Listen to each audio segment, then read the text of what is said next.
எல்லா புகழும் இறைவனுக்கே. இது 38வது சிடி. இதில் நாங்கள் மெயினாக பார்க்க போவது சிம்பிள் காம்ப்ளெக்ஸ் காம்பவுண்ட் சென்டென்சஸ். இந்த சிம்பிள் காம்ப்ளெக்ஸ் காம்பவுண்ட் என்று சொன்னால் ஒரு திகில் மாதிரி இருக்கும். எப்படி என்றால், ஆங்கிலம் ஏற்கனவே நன்றாக பேசிக்கொண்டிருக்கக்கூடிய ஒரு 100 பேரை நீங்கள் செலக்ட் பண்ணீங்கன்னா அந்த 100 பேரில் 5 பேருக்கும் இது தெளிவு இருக்காது. காம்ப்ளெக்ஸ்லேருந்து சிம்பிள், சிம்பிள்லேருந்து காம்ப்ளெக்ஸ், காம்ப்ளெக்ஸ்லேருந்து காம்பவுண்ட், காம்பவுண்ட்லேருந்து பழையபடி சிம்பிள் அப்படி மாற்றுறதெல்லாம் ஒரு 5% கூட தெரியாது. பயப்படாதீங்க. ஆங்கிலம் பேசுவதற்கு இது கண்டிப்பாக ஐ பெக் யுவர் பார்டன், இது கண்டிப்பாக தெரிஞ்சு இருக்க வேண்டும் என்று அவசியம் இல்லை. பின்ன எப்படி சார் பேசுறது அப்படின்னு சொன்னால், பிராக்டிக்கலாக பேசுவதற்கு இது காம்ப்ளெக்ஸ் சென்டென்ஸா, காம்பவுண்ட் சென்டென்ஸா, சிம்பிள் சென்டென்ஸா என்று தெரிய வேண்டியது அவசியம் இல்லை. ஏனென்றால் ஏற்கனவே உங்களுக்கு தெரிஞ்சு இப்போ பார்க்கக்கூடிய 1-2 சென்டென்சஸ் நீங்கள் சொல்லி மற்றவங்ககிட்ட ஆங்கிலம் பேசக்கூடியவர்களிடம் கேட்டீங்கன்னா தெரியாதுப்பான்னு சொல்லுவாங்க.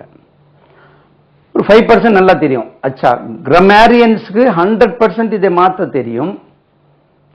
அந்த 100% இதை சிம்பிள் இந்த காம்பவுண்ட், காம்பவுண்ட்ல இந்த காம்ப்ளெக்ஸ் மாற்ற 100% தெரிந்தவர்களுக்கு ஆங்கிலம் சரளமாக பேச தெரிகிறதுன்னு தவறாக புரிஞ்சுக்கிடாதீங்க.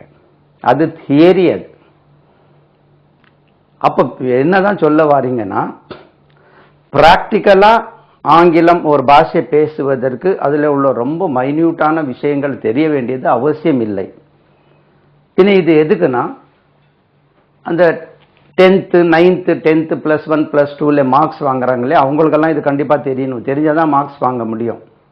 அந்த மார்க்ஸ் வாங்கி முடிஞ்ச பிறகு அவங்ககிட்ட கேளுங்க, 2 வருஷம் கழிச்சு தெரியாது. they are likely to forget, மறந்துடுறாங்க. அப்போ இப்போ நான் ஒரு 3 சென்டென்சஸ் எழுதினேன் பாருங்க. சிம்பிள் சென்டென்ஸ்க்கு தமிழில் தனி வாக்கியம் என்று சொல்வார்கள். காம்ப்ளெக்ஸ் சென்டென்ஸுக்கு கலவை வாக்கியம் என்று சொல்வார்கள். காம்பவுண்ட் சென்டென்ஸுக்கு கூட்டு வாக்கியம் அல்லது தொடர் வாக்கியம் என்று சொல்வார்கள். 3 சென்டென்சஸ் முதல்ல எழுதுறேன், அதுக்கு பிறகு இன்ட்ரடியூஸ் பண்றேன். அது என்ன, சிம்பிள் சென்டென்ஸ்னா என்ன, காம்பவுண்ட்னா என்ன, காம்ப்ளெக்ஸ்னா என்ன, அது எப்படி வருது என்று பார்ப்போம். முதல்ல சிம்பிள் இது எழுதிடும். Simple sentence, SIMPLE, simple sentence, SENTENCE.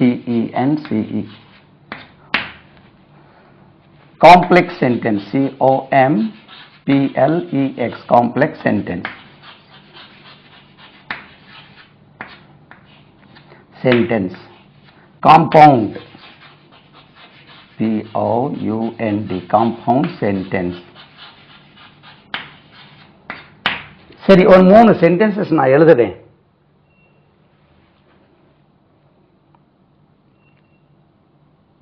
Mohan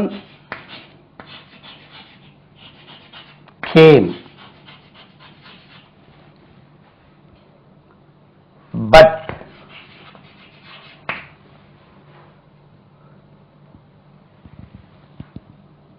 didn't meet me, or but Sheila didn't come.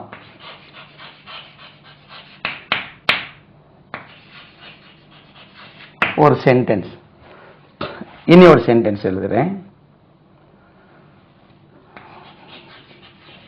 When he came, I was not here.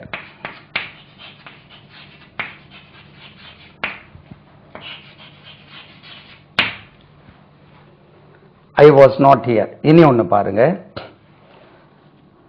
Kumar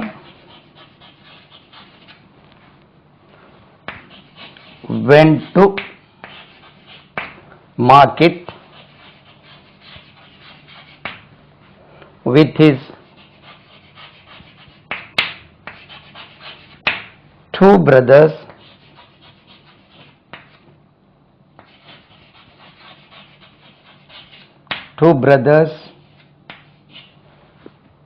this morning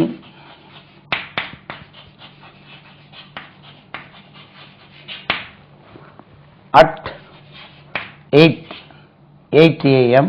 This morning 8 a.m. at 8 o'clock to buy some vegetables and fruits. Fruit fruit, F-R-U-I-T, fruit. நல்லா கவனிங்க. Kumar went to market with his two brothers this morning at 8 o'clock to buy some vegetables and fruit. நல்லா கவனிங்க. Mohan came but Sheila didn't come. Didn't சொன்னாலே போறோம், அதுக்கு meaning வரும். Didn't come னு meaning அது. When he came I was not here. Kumar went to market with his two brothers this morning at 8 o'clock to buy some vegetables and fruit.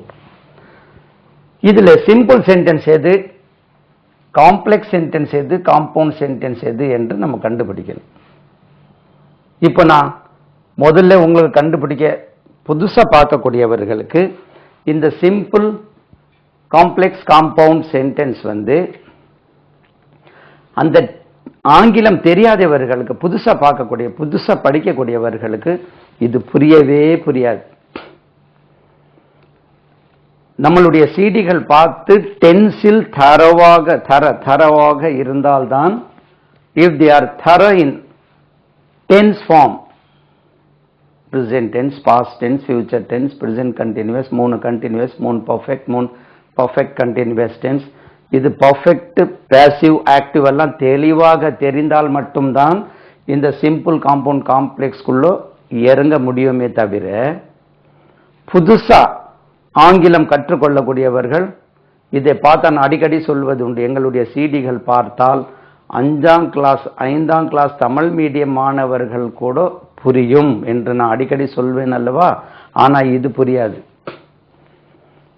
இந்த tense எல்லாம் நான் சொல்லி கொடுக்கக்கூடியது ஒண்ணுமே தெரியாது. 5ஆம் கிளாஸ் தமிழ் மீடியம் படிச்சுட்டு அப்படி உட்கார்ந்து பார்த்துட்டு இருந்தாங்கன்னா நான் சொல்றது அந்த டென்ஸ், வாய்ஸ், ஆக்டிவ், பேசிவ் மாத்துறதெல்லாம் தெளிவா புரியும், அவங்களாலையும் செய்ய முடியும். ஆனா இது செய்ய முடியாது. ஏன் என்றால் அதுல தெளிவாக இருக்க வேண்டும். அதனாலே தான் இதை பின்னாலே கொண்டு வர்றது. இதுக்கு ஒரு உதாரணம் கொடுக்கலாம். நீங்க கல்யாண வீட்டுக்கு போறீங்க, இதுல ஒரு ஃபங்க்ஷனுக்கு போறீங்க. போகும்போது அங்கே உங்களுக்கு கல்யாண வீட்டில் மாப்பிள்ளைக்கு தம்பி மட்டும்தான் தெரியும். ஒரு பெரிய கூட்டம் இருக்கு, ஒரு 1000 பேர் இருக்காங்க. நீங்க போய் அங்கே அப்படி எட்டி பாக்குறீங்க. உள்ள பார்க்கும்போது ஒரு மாப்பிள்ளைக்கு தம்பி அங்கே காணாது. அவர் அந்த நேரம் பார்த்து ஏதோ சந்தைக்கு ஏதோ மறந்துட்டாங்கன்னு வாங்க போயிருப்பார். நீங்க அங்கே போயிட்டு உட்கார்றீங்க. எல்லா முகங்கள் பார்த்தா புதுசா இருக்கு. உங்களுக்கு கொஞ்சம் நேரம் எடுத்து பார்ப்பீங்க, அவனை காணல. அங்கே கேட்டா மாப்பிள்ளை தம்பி அங்கே இருப்பான் இங்கே இருப்பான் அப்படின்னு சொல்லுவாங்க. உங்களுக்கு யூ பிகம் அன்ஈஸி. அந்த அட்மாஸ்பியர்ல உங்களால சமாளிக்கவே முடியாது. அப்படி பார்ப்பீங்க, போயிடலான்னு கூட நினைப்பீங்க. பாக்கெட்ல ஒரு 50 100 ரூபா வச்சிருப்பீங்க, மொய் எழுதுவதற்கு ப்ரெசென்ட் பண்றது. ஏதோ பார்சல் வச்சிருப்பீங்கன்னு வச்சிருமே, நான் ஆவரேஜ் மேனுக்கு சொல்றேன். அப்போ அதை கொடுக்காம போயிடலாம், ஹோட்டல்ல சாப்பிட்டுட்டு போயிடலாம் கூட நினைப்பீங்க. சார் நீங்க அப்படி நினைக்கிறது உண்டா அப்படின்னு நினைக்காதீங்க. அப்போ வி ஃபீல், அந்த இடத்துல கொஞ்சம் நினைச்சு பாருங்க. உங்களுக்கு you may not be comfortable, சான்ஸே இல்லை. அங்கே நம்ம கம்ஃபர்டபுளாவே இருக்க முடியாது, நம்மளுக்கு தெரிஞ்ச முகங்களே இருக்காது. அதே மாதிரி தான் இது சிம்பிள் காம்பவுண்ட் காம்ப்ளெக்ஸ் பார்க்கும்போது அதே மாதிரி சிச்சுவேஷன் தான். ஒண்ணுமே புரியாது. நான் தான் உங்களுக்கு பழக்கமானவன், ஏற்கனவே சார் என்னை தவிர இவங்களை யாருமே உங்களுக்கு பழக்கம் இல்லை. இருக்கும், ஐ பழக்கம் இருக்கு, பட் பழக்கம் இருக்கு, கேம் பழக்கம் இருக்கு. இந்த மாதிரி தனித்தனியாக பழக்கமாக இருக்கிறார்கள். ஆனா சேர்ந்து வரும்போது பழக்கம் இல்லை. அதே மாதிரி சிச்சுவேஷன் தான் இங்க ஃபீல் பண்ணும். அதை தெளிவுபடுத்தின பிறகுதான் இது தெளிவாகும். சரி, இப்போ நான் இதுல ஏற்கனவே சொல்லிட்டேன், ஆங்கிலம் நன்றாக தெரிந்தவர்களுக்கும் இதை தெளிவு இருக்கிறது இல்லை, இருக்க வேண்டிய அவசியம் இல்லை. பேசும்போது பிராக்டிக்கலா கேட்கறாங்க, இதுக்கு இது சொல்லப்படுகிறது, அக்செப்ட் ஆயிட்டு அப்படியே நம்ம கண்டினியூ பண்ணிட்டு இருக்கோம். இதை கண்டிப்பா மாத்த தெரிந்தால் நல்லது. அப்போ இப்படியும் பேசலாம், அப்படியும் பேசலாம், ஒரே சென்டென்ஸே பல முறையில் பேசலாம் என்று சொல்லக்கூடிய அந்த கருத்துக்காக அந்த சொல்லக்கூடிய பல முறையில் சொல்லலாம். So we feel at ease. பேசும்போது கொஞ்சம் இப்படியும் ஆரம்பிச்சு அப்படி முடிக்கலாம், அப்படி ஆரம்பிச்சு இப்படி முடிக்கலாம். நம்ம இதே தெளிவு இல்லைன்னா ஒரு லிமிட்டெட் சென்டென்சஸ் பேசிட்டு சும்மா அப்படி இருப்போம். ஃப்ளூயண்டா பேச வேண்டுமானால் இது கண்டிப்பா தெரியணும். ஸ்டெப் பை ஸ்டெப் படிப்போம். இப்போ நான் சொல்றேன் பாருங்க. முதல்ல இது ஃபர்ஸ்ட்ல இருக்கக்கூடியது காம்பவுண்ட் சென்டென்ஸ், இது காம்ப்ளெக்ஸ் சென்டென்ஸ். இது பாருங்க, இதுல எத்தனை வார்த்தைகள் இருக்கு? 1 2 3 4 5 6. Did not. இதுல 1 2 3 4 5 6 7. இது 6, இது 7, இதுவும் 7, இதுவும் 7. கம் போட்டுருங்க. Did not come. 7 7 இருக்கு. இது காம்பவுண்ட், இது காம்ப்ளெக்ஸ் சென்டென்ஸ். இதுல எத்தனை இருக்கு பார்ப்போம். 1 2 3 4 5 6 7 8 9 10 11 12 13 14 15 16 17 18 19 20 எடுத்துக்கலாம். 20 வார்த்தைகள் கொண்டு ஒரு வாக்கியம் இருக்கு. இது சிம்பிள் சென்டென்ஸுங்க. அப்ப எப்படி புரிஞ்சுக்கிறது? இது எப்படி சார் சிம்பிள் சென்டென்ஸ் சொல்றீங்க? இவ்வளவு தெளிவா இவ்வளவு நிறைய விஷயங்கள் இருக்கு. உங்களுக்கு இதான் காம்பவுண்டோ காம்ப்ளெக்ஸ் மாதிரி தோன்றி இருக்கும் புதுசா பார்க்கக்கூடியவர்களுக்கு. ரைட்? அது எப்படி சார் இதை நீங்க சிம்பிள் சொல்றீங்க? அப்படி சொன்னா என்ன, நம்மளுக்கு பழக்கம் இல்லை இது. சரிதானா? அப்போ இதை காம்பவுண்ட், இது காம்ப்ளெக்ஸ், இது சிம்பிள். அப்போ இனி ஒரு விஷயம் சொல்ல விரும்புறேன். அதாவது நம்மளுக்கு அந்த அறிவு ஓரளவுக்கு எட்டாத வரை, அந்த சின்ன வயசு 8 வயசு 10 வயசு, இப்போ உள்ள 10 வயசு பையன்மார்கள்லாம் நிறைய விஷயங்கள் தெரியும். நம்ம ஏஜ்ல 10 15 வரைக்கும் நம்மளுக்கு நிறைய விஷயங்கள் தெரியாது. உதாரணத்துக்கு ஒன்று சொல்றேன். ஒரு மேடையில நம்ம போய் ஒரு ஃபங்க்ஷன்ல உட்கார்ந்துட்டு இருக்கோம். மேடையில ஒரு 10 பேர் உட்கார்ந்துட்டு இருக்காங்கன்னு வச்சுடுறோமே. அதுல நல்ல ஒரு சூட்டெல்லாம் போட்டு எடுத்துட்டு நல்ல முறையில் நல்ல தடியா ஃபுல்லா அந்த சேர் ஃபுல்லா ஆக்கியபை பண்ணிட்டு இருக்காரு. ஒரு காலேஜ் ஃபங்க்ஷன் வச்சிருவோம். நம்ம என்ன இப்போ இவருக்கு தான் நிறைய தெரியும் போல இருக்கும். நல்லா ஒல்லியா ஒரு ஆள் உட்கார்ந்துட்டு இவர் எங்கே பேச போறாரு? ஏன்னா நம்மளுடைய ஐடியா என்னன்னா நல்ல தடியா இருக்கணும், நல்ல அழகா இருக்கணும், கண்ணாடி போட்டிருக்கணும். இப்போ நான் கண்ணாடி போட்டிருக்கேன் இல்லை, கண்ணாடி போட்டிருக்கணும், நல்லா ஒரு பார்க்கறதுக்கு வாட்டச்சாட்டமாக இருந்தால் இவருக்கு நிறைய விஷயங்கள் தெரியும். பக்கத்துல ஒரு ஆள் அதே மாதிரி சூட்டு கோட்டெல்லாம் போட்டிருப்பார். உங்க பாஷையில சூட்டுனாலே முடிஞ்சு, சூட்டு கோட்டு பாருங்க, சூட் போட்டிருப்பார். ஆனா ஒல்லியா இருப்பார். அப்போ அவருக்கு விஷயம் தெரியாதுன்னு நம்ம டிசைட் பண்ணிடுறோம் அந்த சின்ன வயசுல. இனி ஒரு ஆள் பக்கத்துல வேட்டி கட்டிட்டு இருப்பாரு, ஜுப்பா போட்டிருப்பார், வேட்டி கட்டிட்டு உட்கார்ந்துட்டு இருப்பாரு. அவர் வேட்டி கட்டிட்டு இருக்கனால இவருக்கு நம்மளுடைய ஐடியா பிரகாரம் அது ஒண்ணு. இனி ஒரு சைட்ல அந்த சின்ன வயசுல போலீஸ்கார் தான் இந்த உலகத்திலேயே என்ன சொல்றது பவர்ஃபுல் மேன் அப்படின்னு நினைப்போம். போலீஸ்கார் நினைச்சா யாரு வேண்டாலும் அரெஸ்ட் பண்ணிடலாம், பிரைம் மினிஸ்டரை கூட அரெஸ்ட் பண்ணிடலாம்னு நம்மளுக்கு ஒரு எண்ணம் இருக்கும் அந்த காலத்துல. அந்த போலீஸ்மேன் போலீஸ் இன்ஸ்பெக்டரை கண்டா இந்த ஊரே நடுங்குதுன்னு. அப்படி கிடையாதுன்னு இப்போ தெரியும். ஏன்னா இந்த பிசினஸ் மேன் கண்டாலே போலீஸ்கார் செல்யூட் அடிப்பார். அது எதுக்குன்னு நம்மளுக்கு தெரியாது. நம்ம என்ன நினைப்போம், போலீஸ்கார் நினைச்சா இந்த பிசினஸ் மேன் எல்லாம் பிடிச்சி உள்ள போட்டுடலாம், அவ்வளவு பேரும் அரெஸ்ட் பண்ணி போட்டுடலாம் நினைச்சா போதும். ஒன்னும் இவங்க தப்பே செய்ய வேண்டாம், நேரா பிடிச்சி 4 அடி அடிச்சு உள்ள தள்ளி போடும். ஏன்னா அவர் கையில கம்பெல்லாம் இருக்கு பாத்தீங்களா, அப்படியெல்லாம் நினைப்போம். அதே மாதிரிதான் இது சின்னதா இருந்தா இந்த சென்டென்ஸ் சிம்பிள் போல இருக்கு, இது நிறைய இருக்கு, இது காம்ப்ளெக்ஸ் காம்பவுண்ட் போல இருக்கு அப்படி என்று என்ன தோன்றும். காரணம் என்னன்னா அறிமுகம் இல்லாதனால, அந்த ஆங்கில அறிவு வளர்ச்சி இல்லாதனால அப்படி நினைப்போம். அதே சிம்பிள்னா என்ன, காம்பவுண்ட்னா என்ன, காம்ப்ளெக்ஸ்னா என்ன என்று ஒவ்வொன்றா நம்ம பார்ப்போம் இப்போ. சரிண்ணா? சரி, சிம்பிள் சென்டென்ஸ் என்று சொன்னால் இப்ப இதை நம்ம தெளிவாக்கிட்டு அங்கிருந்து போவோம். சிம்பிள் சென்டென்ஸ் என்று சொன்னா ஒவ்வொன்றா சொல்றேன் பாருங்க. இத்தனை வார்த்தை 20 வார்த்தைகள் இருந்து பாருங்க, அது சிம்பிள் சென்டென்ஸ். அது கோட்டு போட்டிருக்கக்கூடிய ஆள் நல்ல தடியா இருக்கிற ஆள் அவர் தான் நிறைய நாலேஜபிள் பர்சன் அப்படின்னு நினைக்கிற மாதிரி தவறாக நிறைய வார்த்தைகள் இருந்து அதான் காம்பவுண்டோ காம்ப்ளெக்ஸோ இருக்கும்னு நினைச்சோம் இல்லவா. சிம்பிள் சென்டென்ஸ் என்று சொன்னால் முதல்ல சிம்பிள் எடுப்போம்.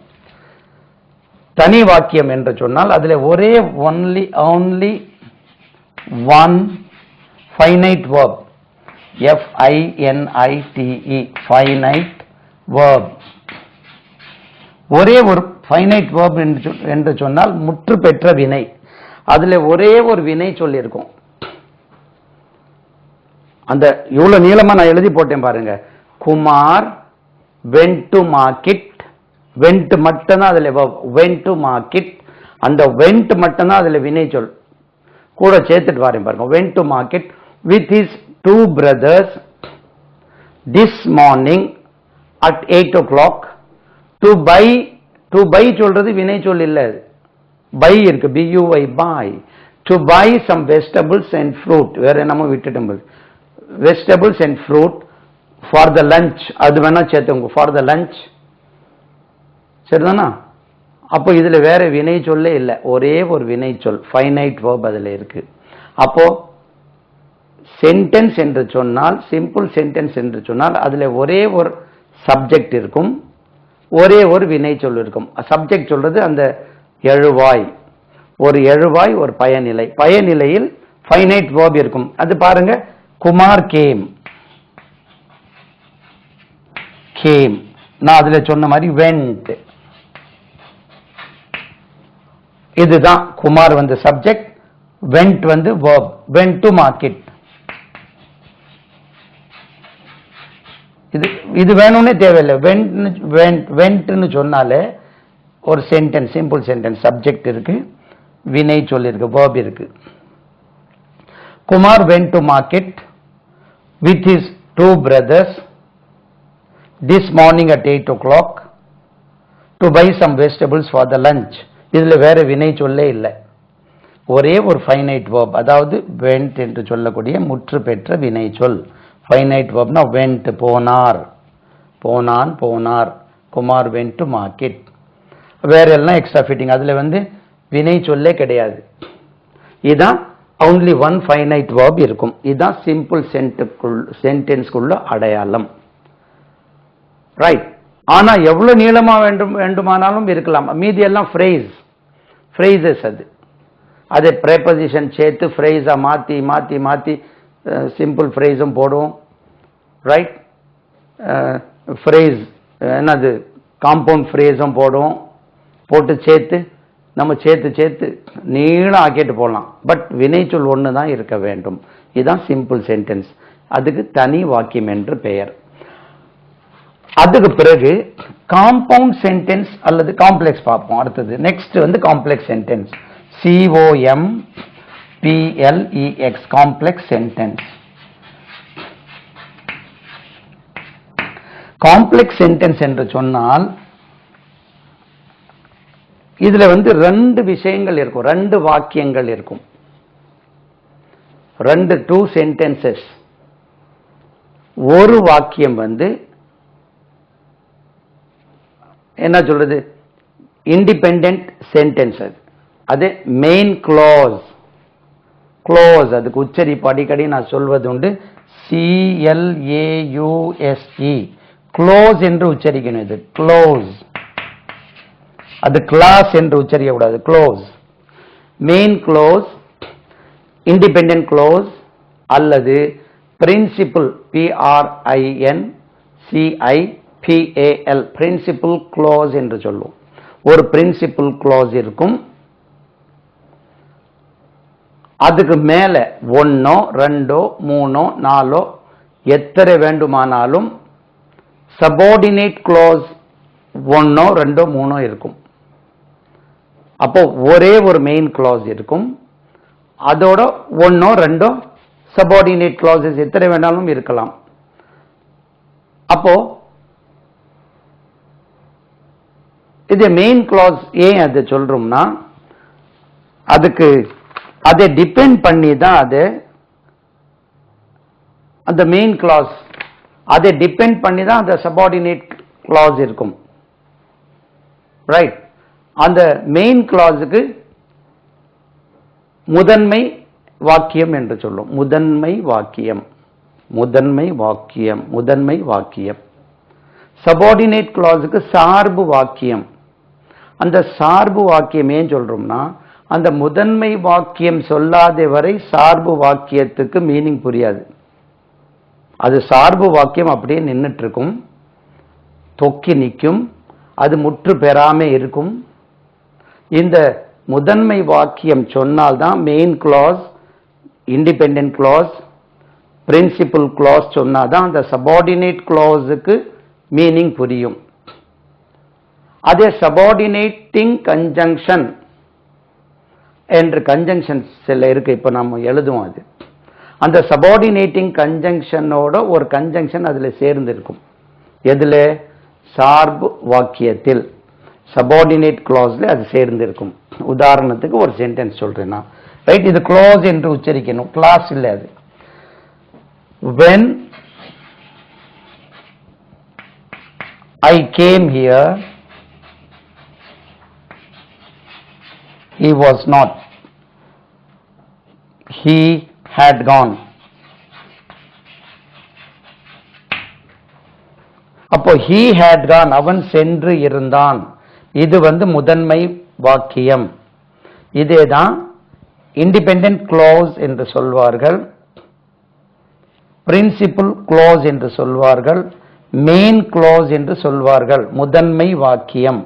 ஏன்னா இதுல he had gone, அவன் சென்று இருந்தான், மீனிங் முழுமை ஆயிட்டு. அவன் சென்று இருந்தான்,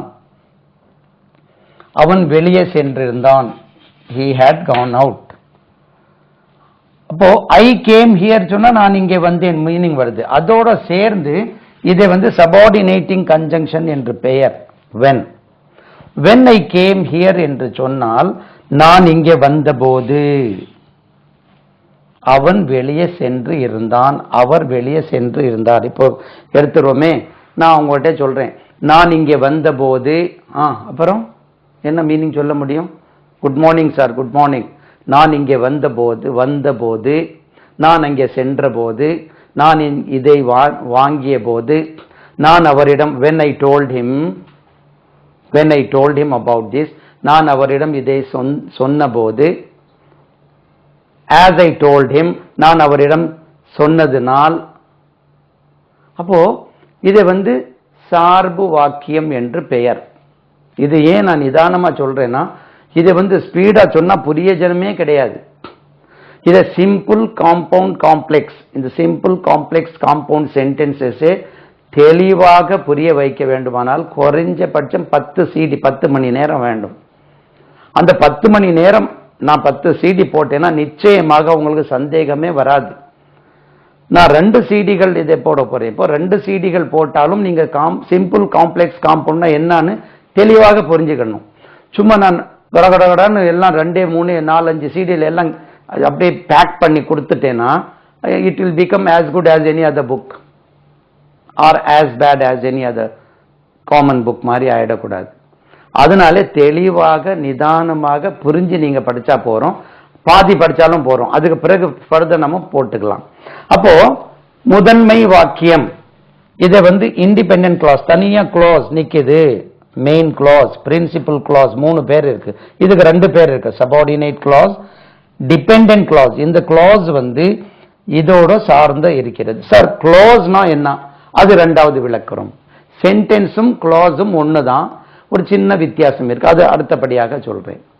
அப்போ இதை சார்பு வாக்கியம், டிபெண்டன்ட் கிளாஸ், இந்த கிளாஸை நம்பி தான் இது இருக்கு, இந்த சென்டென்ஸை நம்பி தான் இது இருக்கு.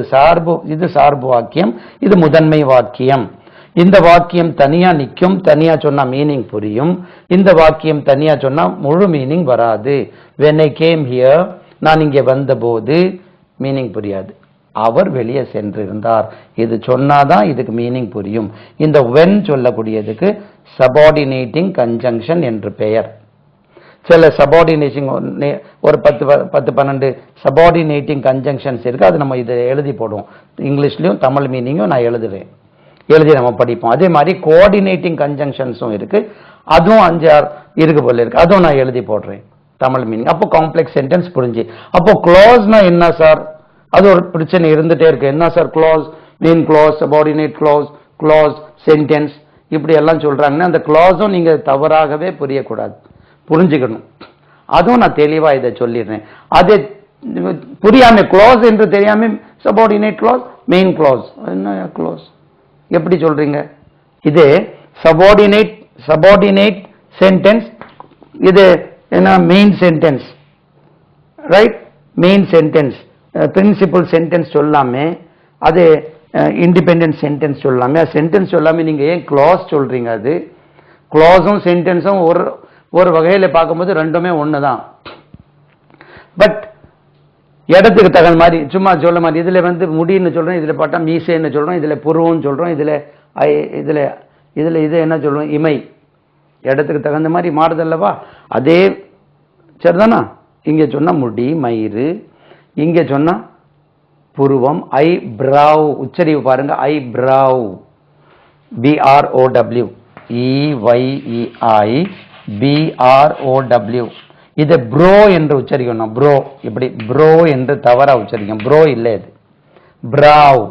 இது பிரவுன் இருக்கல்லவா, உச்சரிப்பு பிரவுன் மட்டும் கரெக்டா உச்சரிக்கிறீங்க. அந்த பிரவுன்ல உள்ள பிராவ், ஐ பிரவ்.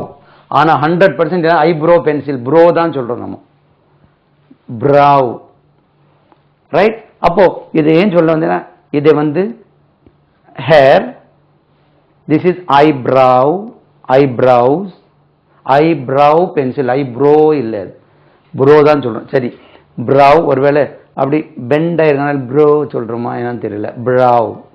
இது ஐலிட்ஸ், ஐலேஷஸ், ஐலேஷஸ். அப்போ தமிழ்ல இது புருவம், இது வந்து இமை, இமை முடி, இது மீசை, மஸ்டாஷ், மஸ்டாஷ், பியர்ட். இதுக்கும் ஹேர், ஹேர், ஹேர், ஹேர், ஹேர்னு சொல்றது இல்லை. அதுபோல சென்டென்ஸ் தான் இந்த இடத்துல வரும்போது கிளாஸ் என்று அழைக்கப்படுகிறது. ஏன்? இதுக்கு ஏன் இல்லை, அதுக்கு ஏன் என்று நான் அடுத்தபடியாக தெளிவாக படிச்சிருவோம் நம்ம. அப்பதான் கிளாஸ் என்று சொன்னாலே உங்களுக்கு ஒரு பழக்கம் ஆயிடும். அந்த கல்யாண வீட்டில் போய் நீங்க உட்காரும் போது அத்தனை பேரும் நீங்க பழகின மாதிரி you may feel comfortable, right? 100 ரூபாய் கொடுக்குற இடத்துல 200 ரூபாயே கொடுத்துட்டு வந்துடுவீங்க மொழி, சரிதானா? திருப்பி கொண்டு வர மாட்டீங்க, சரிதானா? சரி, அப்போ இதே வந்து காம்ப்ளெக்ஸ் சென்டென்ஸ். இதே காம்பவுண்ட் சென்டென்ஸ் பார்ப்போம். Compound sentence, COMPOUND, compound sentence. Compound sentence என்று சொன்னால் இது எழுதுகிறேன். He came and met me. அப்போ he came and he met me. இது ஆக்சுவலா இது he வந்து understood. அப்போ he came என்று ஒரு வினை சொல். அங்கே சொல்லும் போது when I came, சொல்ல மறந்துட்டேனே, when I came here he had gone out.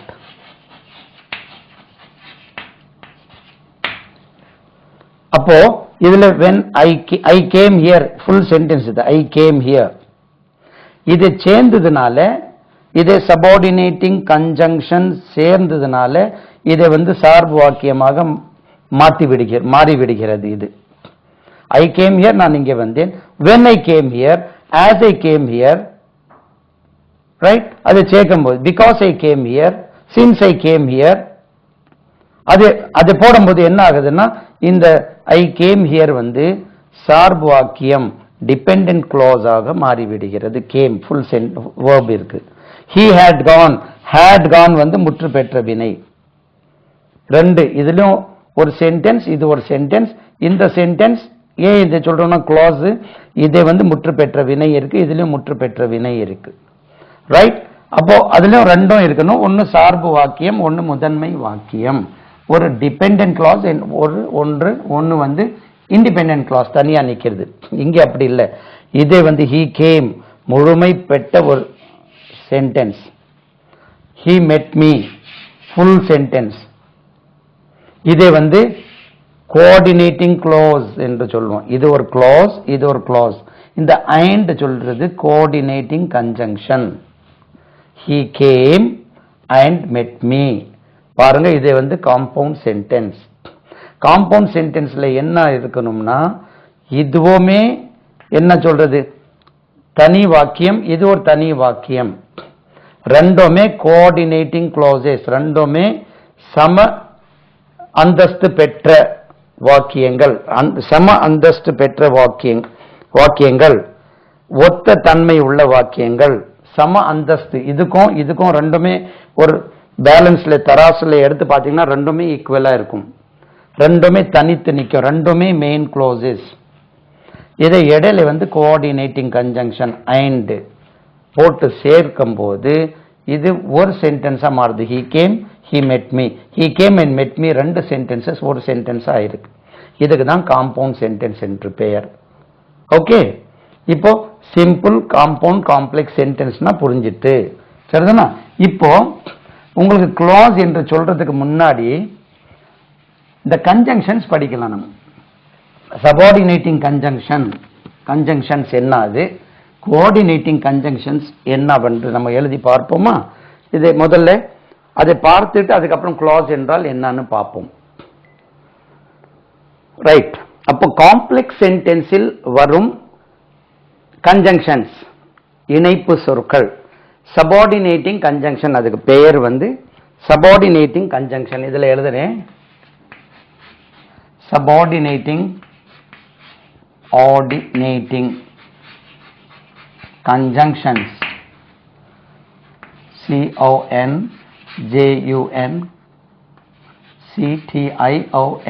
conjunctions, conjunction, subordinating conjunction என்று பெயர். இது எதிலே வரும்? காம்ப்ளெக்ஸ் சென்டென்ஸ்ல வரக்கூடியது. COMPLEX, காம்ப்ளெக்ஸ் சென்டென்ஸ், TENCES, சென்டென்சஸ்ல வரும். நான் எழுதிட்டே வரேன். இஃப் நம்பர் வேணா போடலாம். இஃப் இதை நீங்க ஐடென்டிஃபை பண்ணலாம். அது இருந்தாச்சுன்னா அதை காம்ப்ளெக்ஸ் சென்டென்ஸ் கண்டுபிடிக்கலாம். ஆல் வந்தால், இஃப் ஹி கம்ஸ் அவன் வந்தால், இஃப் ஹி கோஸ் அவன் போனால், இஃப் தே மீட் மீ அவர்கள் என்னை சந்தித்தால், ஆல் என்ற மீனிங். சும்மா நம்பர் போடுறேன். ஆஸ் என்றபடியால், என்ற தமிழ்ல எழுதுறேன், என்றபடியால், என்றபடியால் எழுதுனா உங்களுக்கு கொஞ்சம் ஈஸியா இருக்கும். என்றபடியால் அவன் இங்கே, as he comes here, அவன் இங்கே வரும்படியால், வருவதினால் அப்படி போடலாம். as he comes here, அவன் இங்கே வருவதினால், அதை எப்படி எடுத்துக்கிடுவீங்க? என்றபடியால் அவன் வரும் பட்சத்தில், as he comes here, அவன் இங்கே வருவதால், தால்னு எடுத்துக்கிடும், தால், வருவதால், as he comes here, he can wait for some time, அவன் இங்கே வருவதால், தாலும் எடுத்துக்கலாம். நம்பர் 3, பிஃபோர் ஆஃப்டர், இது தெரியும்.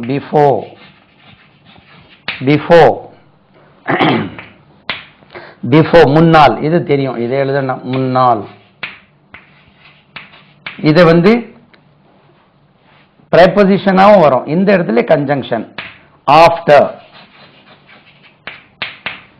பிறகு, பிறகு.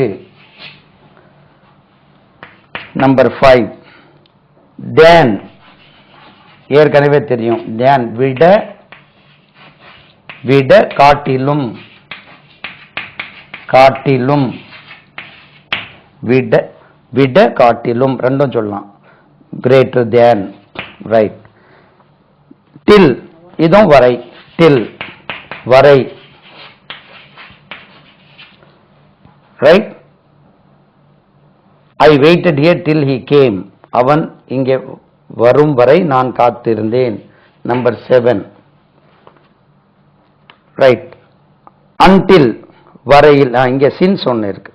since, SINCE, since prepositionாவும் வரும். இந்த இடத்துல அவ்வாறு இருப்பதால், இருந்து, அவ்வாறு, அவ்வாறு, இந்த தான், அவ்வாறு இருப்பதால், அவ்வாறு இருப்பதால், இருப்பதால், அவ்வாறு இருப்பதால், இருந்து, இருந்து சொல்லலாம், இருந்து, இருந்து 7 ஆச்சா? ரைட். ஸோ இதை எழுதிடுங்க, ஈஸியா இருக்கும் உங்களுக்கு. சின்ஸ் அவ்வாறு இருப்பதால், இருந்து ரெண்டு மீனிங் இருக்காது. Since he comes here, right, அவன் இங்கே வருவதினால் அப்படி எடுத்துக்கலாம். வருவதினால், right, since he comes here, அவன் இங்கே அவ்வாறு வருவதினால். until வரையில், until 8, until வரையில், வரையில், until வரையில். unless, unless 9, unless இல்லாவிட்டால் வரையில், அதுவும் இல்லாவிட்டால், இல்லாவிட்டால், இல்லாவிட்டால் வரையில், வரையில் ரெண்டு மீனிங் இருக்கு. unless he comes here, அவன் இங்கே வராத வரையில், ரைட், வரையில். தோ பாருங்க 10, தோ THOUGH, தோ,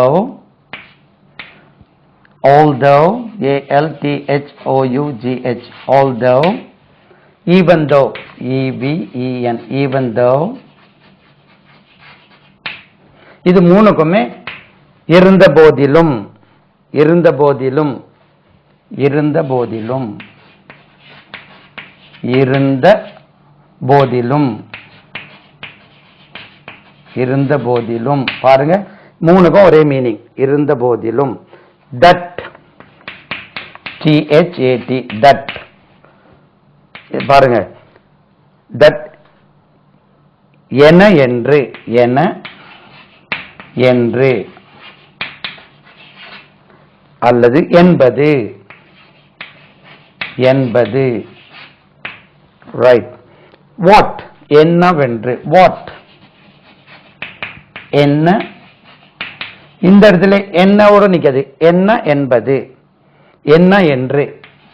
he asked me what he wanted to buy, அவன் என்ன வாங்க வேண்டும் என்று, மீனிங் என்று என்னிடம் கேட்டான், என்று, ரைட். வாட், தட் என்ன என்று, வாட் தட், இது வாட் என்ன என்று. இங்க வந்துட்டு என் என்றா, இதுல என என்று, என என்று, நல்ல வேளை, என என்று, என்பது, வாட் என்ன என்று. then 12, 13, when, while, WHEN, when, while, WHILE, while, when, while, பொழுது, எப்போது என்று, பொழுது, பொழுது, எப்போது என்று, எப்போது, எப்போது என்று. இந்த கோஆர்டினேட்டிங் கன்ஜங்ஷன் சார்பு வாக்கியத்தோடு இணை சொல்லாக வரும்போது இந்த மீனிங்ல வரும். 14, how, எப்படி என்று. ஹவுனா எப்படி இல்லை, எப்படி என்று. தனியா சொல்லும்போது how did he come, அவன் இங்கே எப்படி வந்தான். இங்கே I do not know how to do it, இது எப்படி செய்ய வேண்டும் என்று, எப்படி செய்ய வேண்டும் என்று, எப்படி, எப்படி என்று.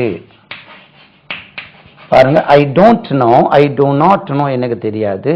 how to do it, இதை எப்படி செய்ய வேண்டும் என்று, எப்படி என்று, எப்படி செய்ய வேண்டும் என்று.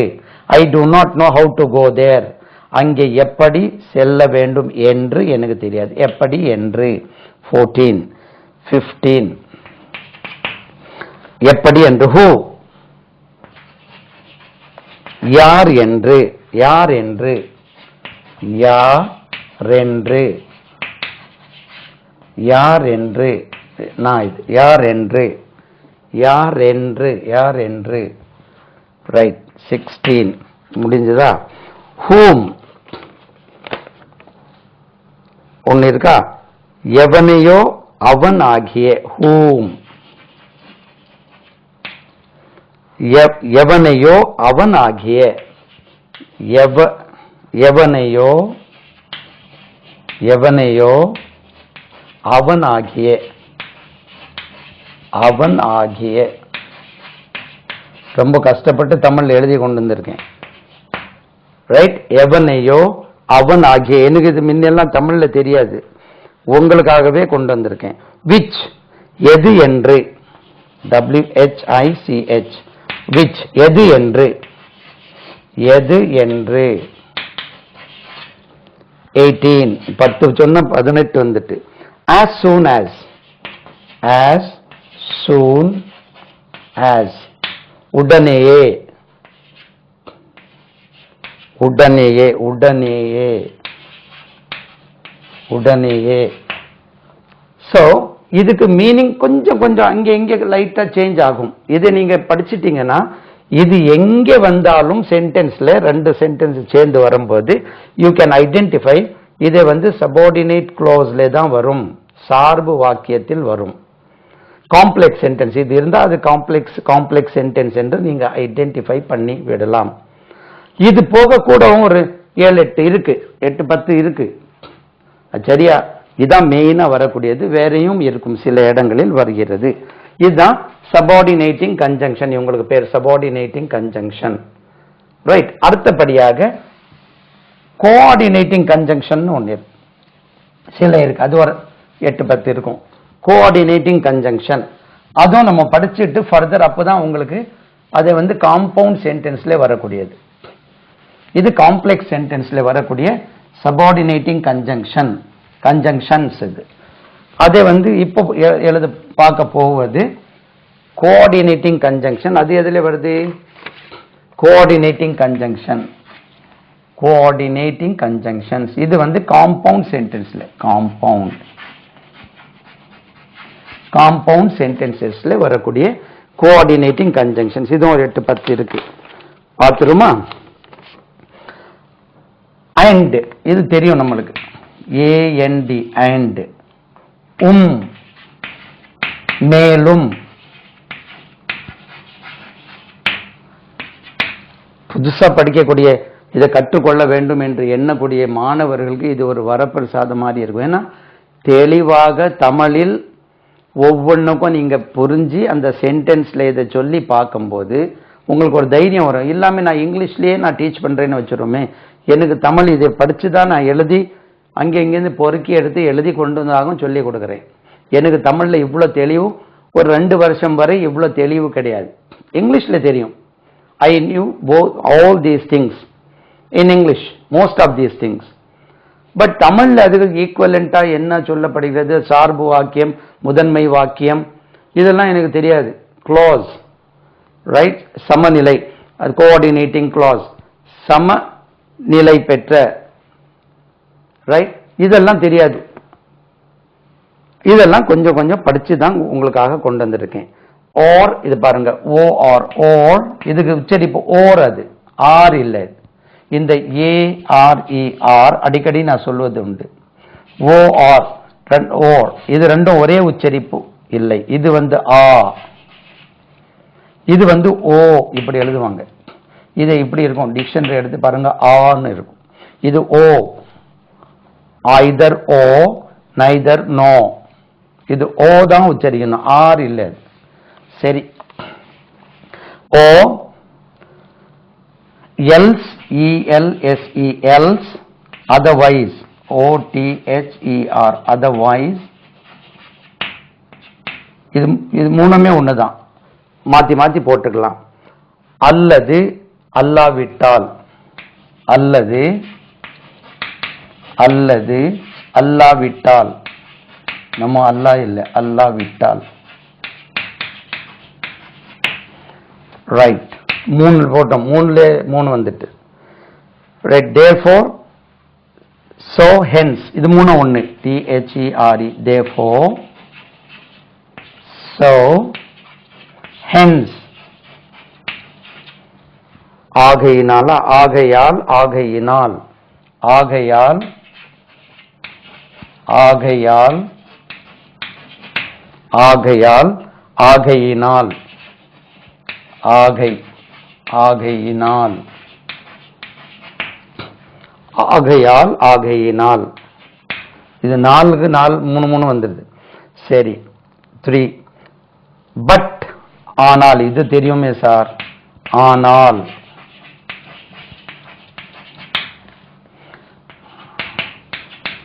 பட், ஆனால். for வந்து prepositionலயும் வரும். ஏன் என்றால், எதற்காக வென்றால், ஏன் என்றால், ஏன் என்றால், ஏன் என்றால், எதற்காக வென்றால், as well as, as well as, as well as, அந்த அளவுக்கு, அந்த அளவுக்கு, அளவுக்கு, அந்த அளவுக்கு, as well as, அந்த அளவுக்கு, still, still, இது மேலே எழுதணும். இது கொஞ்சம் முக்கியமானது. 6 எழுதிட்டீங்களா? ரைட். நம்பர் 6. இது கொஞ்சம் முக்கியமானது. அதனால இது வந்து சில நேரங்களில் நம்மளுக்கு தெரியாமலே இருக்கும். still, number 7. still, still, yet, உச்சரிப்பு yet. அது இதே வந்து nevertheless, never, nevertheless, nevertheless, nonetheless, none, nonetheless. இது வந்து coordinating conjunctions. இது பயந்துடக்கூடாது. though, even though, although, எப்படி நம்ம என்ன சொல்ற காம்ப்ளெக்ஸ் சென்டென்ஸ்ல வருதோ, ரைட், காம்ப்ளெக்ஸ் சென்டென்ஸ்ல வரக்கூடிய subordinating conjunction though, even though, although, அந்த இடத்துல வரக்கூடியது இது. still, yet, nevertheless, nonetheless. அதே மீனிங். இருந்த போதிலும், இருந்த போதிலும், இருந்த போதிலும், போதிலும், போதிலும், இருந்த போதிலும். நீங்க இந்த இருந்த போதிலும் அங்கே சொல்லிடக்கூடாது. nevertheless, he worked hard, அப்படி சொல்லக்கூடாது. ஒரே மீனிங் தான். even though he worked hard, இந்த even though he worked hard, அவன் கடினமாக உழைத்த போதிலும், he worked hard, nevertheless, he could not score good marks. இது கோஆர்டினேட்டிங் கன்ஜங்ஷன். இதை நம்ம குழம்பிடும். என்ன சார் இதை பார்த்தாலும் டிக்ஷனரியில ஒரே மீனிங் இருக்கு, ஏன் அப்படி கொண்டு வந்திருக்காங்கன்னா, இது குழப்பி ஏன் கொண்டு வந்திருக்காங்க, நான் இப்படி ஒன்று கொண்டு வரணும் இல்லையா, அதுக்காக. இல்லைன்னா அவங்க ஈஸியாகவே அவங்களுக்கு சொல்லி கொடுத்துருப்பாங்க உங்களுக்கு. Right. nonetheless, either or, EITHER, either or, o, இது உச்சரிப்பு கவனிங்க. either or, இதை either என்றும் உச்சரிங்க. either or, இது அல்லது அது, இதாவது அல்லது அதாவது, இது அல்லது அது, இது, இதாவது, இதாவது, அல்லது அதாவது, அல்லது அதாவது, அதாவது, இதாவது அல்லது அதாவது. either or, either or, either or, either or. neither nor, NEITHER, neither no, இது no, இது நார் இல்லை. no, phonetic symbolsல எப்படி எழுதும்? no, இது o, o, no. neither nor, இதுவும் இல்லை அதுவும் இல்லை, இதுவும் இல்லை அதுவும் இல்லை, இதுவும் இல்லை அதுவும் இல்லை, அதுவும் இல்லை. இப்போ உங்களுக்கு அந்த கல்யாண வீட்டில் எல்லாம் பழக்கமானவர் ஆயிடுவாங்க. You may feel comfortable with these things, right? Not only but also, not only but also, but also, ALSO, also, இது ஆல்சோ இல்லை, ஆல்சோ, ஆல்சோ, ஆல்சோ, அது ஆல்சோன்னு சொல்லக்கூடாது. not only but also. இது மட்டும் அன்று அதுவும் கூட. இது மட்டும் அல்ல அதுவும் கூட. இது மட்டும் அல்ல அதுவும் கூட. அதுவும் கூட. இது மட்டும் அல்ல அதுவும் கூட. இதை கோஆர்டினேட்டிங் கன்ஜங்ஷன்ஸ் என்று சொல்லுவோம். ரைட்? இதை நீங்க படிச்சாதான் உங்களுக்கு அது என்னவென்று உங்களுக்கு புரியும். இப்போ நம்ம பார்க்க போவது ஏற்கனவே சொல்லியிருந்தேன், க்ளாஸ் என்றால் என்ன. இதை எழுதிட்டீங்க. இது எங்க இருந்தாலும் சென்டென்ஸ்ல அதை கவனிக்கணும். சில இடங்கள்ல இந்த கன்ஜங்ஷன் பார்த்தா ஒரு இடத்துல கன்ஜங்ஷனா இருக்கும், ஆனா அதே வேர்ட் சில இடங்களில் ப்ரெபோசிஷனாக இருக்கும், சிம்பிள் சென்டென்ஸ்ல இருக்கும். நீங்க குழம்பிடக்கூடாது. அதை நீங்க கோஆர்டினேட்டிங் கன்ஜங்ஷன் என்று ட்ரீட் பண்ண வேண்டுமானால் அது முழுமை அடைந்த ஒரு வினை சொல்லோட சேர்ந்து இருக்கும் போதுதான் இது கோஆர்டினேட்டிங் கன்ஜங்ஷன் என்று கருதப்படும். அதை நம்ம படிக்கும்போது இடையில் சொல்றேன். இப்போ உங்களுக்கு இந்த இதுல க்ளாஸ் என்றால் என்ன, சென்டென்ஸ் என்றால் என்ன, இப்போ ஒண்ணு எடுத்துக்கிறோம். பாருங்க, he came and met me. he கூட he came and he met me. இந்த and போட்டு சேர்த்திருக்கும். தனியா எழுதுவோம் இது. he came, he met me. நல்ல கவனிங்க. அப்போ இதை ஏற்கனவே நான் சொல்லியிருக்கேன். கேம் ஒரு வினை சொல், ஒரு verb ஆகும், முற்று பெற்ற வினை, ஃபைனைட் verb. மெட் ஒரு ஃபைனைட் verb. அப்போ ரெண்டு கோஆர்டினேட்டிங் க்ளோசஸ் இருக்கு. ரெண்டு கோஆர்டினேட்டிங் க்ளோசஸ், ரெண்டு சென்டென்சஸ் and என்ற கோஆர்டினேட்டிங் கன்ஜங்ஷனால் இணைக்கப்பட்டிருக்கிறது. இதே மாதிரி when he came, I was not here. I was not here. இது ஒரு sentence. when he came, I was not here. இதுல came ஒன்னு இருக்கு, was ஒரு வினை சொல். அப்போ இது subordinating clause, இது main clause. I was not here. அவன் இங்கே வந்தபோது, நான் இங்கே இல்லை, இல்லாமல் இருந்தேன். அவன் வந்தான், மேலும் என்னை சந்தித்தான். அப்போ இதுல ரெண்டு சென்டென்சஸ் இருக்கு. he came, I was not here. நல்ல கவனிங்க. he came, I was not here. இப்போ நம்ம பார்க்க போது இதை க்ளோஸ் என்று சொல்கிறோம். இந்த இடத்துல இது சென்டென்ஸ். சென்டென்ஸும் க்ளோஸும் ஒண்ணுதான். பின்ன ஏன் சார் இங்க கோஆர்டினேட்டிங் சென்டென்சஸ் சொல்லாம கோஆர்டினேட்டிங் க்ளோசஸ் என்று சொல்றீங்க? இது மெயின் கிளாஸ், இது சபார்டினேட் கிளாஸ். இது மெயின் கிளாஸ், இது மெயின் கிளாஸ். இது இண்டிபெண்டன்ட் கிளாஸ், இது இண்டிபெண்டன்ட் கிளாஸ். இது பிரின்சிபல் கிளாஸ், இது பிரின்சிபல் கிளாஸ். இது பிரின்சிபல் கிளாஸ், இது சபார்டினேட் கிளாஸ். ஏன் அப்படி சொல்றீங்கன்னு சொன்னா இப்போ கவனிப்போம். இதை கண்டிப்பா படிக்கணும். ஒரு 5 நிமிஷம் இருக்கு, நான் சொல்லிடுறேன். அதாவது சென்டென்ஸ் என்று சொன்னால் தனியா நீங்க பிரிச்சு எடுக்கணும். இதுக்கு இப்படி ஒரு உதாரணம் பல புத்தகங்களில் கொடுத்திருக்காங்க, என்னுடைய சொந்தம் இல்லை. அதாவது ஒரு கூட்டு குடும்பம் இருக்கு. அந்த கூட்டு குடும்பத்தில் ஒரு தாய் தகப்பனுக்கு 4 பையன்மார் இருக்கான். 4 பையன்மாருக்கும் கல்யாணம் நடந்து கூட்டு குடும்பம் நடத்துகிறார்கள். அப்போ 4 பேர் 4 ரூம் இருக்கும், தங்குறாங்க. அப்போ கூட்டு குடும்பத்தில் இருந்துட்டு நான் தனி குடித்தனம் நடத்துகிறேன் என்று சொல்றதுக்குள்ள வாய்ப்பில்லை. நான் தனி குடித்தனமாக இருக்கிறேன் என்று சொல்ல முடியாது. அது கூட்டு குடித்தனம் கூட்டு குடும்பமாக இருக்கிறீங்க. நீங்க 4 பேர், 4 2 8, இவங்க ஒரு 2 10, அந்த ஆளுக்கு 3 பிள்ளைங்கன்னா 4 3 12 பிள்ளைகள் எல்லாம் சேர்த்து ஒரு கூட்டு குடும்பமாக இருக்கிறது. அந்த இடத்தில் இருக்கும்போது அந்த கூட்டு குடும்பம் அது க்ளோஸ். தனி நீங்க குடித்தனம் நடத்துனீங்கன்னா அது சென்டென்ஸ்.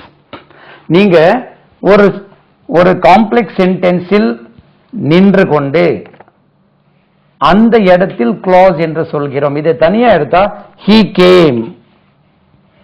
came வந்து ஒரு sentence, I was not here வந்து ஒரு சென்டென்ஸ். இதுல என்ன, இது கேபிட்டல் வரும், இதுல ஒரு full stop வரும். when he cameல full stop இல்லை. of course I வந்ததுனால கேபிட்டல் வந்துருது. I was not here இதுல full stop வருது. இது தனியா ஐடென்டிஃபை நிக்கிறது இல்லை, அதுக்குள்ள வரும்போது clause என்று சொல்றோம்.